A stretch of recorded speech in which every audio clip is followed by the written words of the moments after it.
Happy Sunday mga kachika, kay lagi Sunday man. So nakasimba na batanan kay kung ako wala pag yun kay lagi kiduka ko. So amo ang banding diri sa akong mga igsuon kay magluto na lang mi og pork. Nya timing sad kayo nakabihag akong partner. Nya si ate gyud magluto kay lagi duka kay ko. So while gahigda-higda ko mga kachika, di gyud ko katulog kay grabe kasabo ana ko na diri sa kasaba kay tuan na biya ko sa kalasangan nagpuyo. Tuwa dool sa daplin sa dagat ay. So mo na siya ang dagway sa nakabihag lipay kay siya ka nakabihag siya. Kay lagi wa siya na-expect nga makadaog yung manok kay di man to pang tari.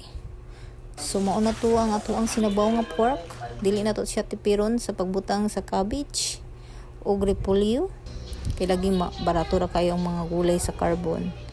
Kung ganahan mo mag-unli cabbage repolyo mo lang go to carbon kay barato ra yun kaayo ang kilo.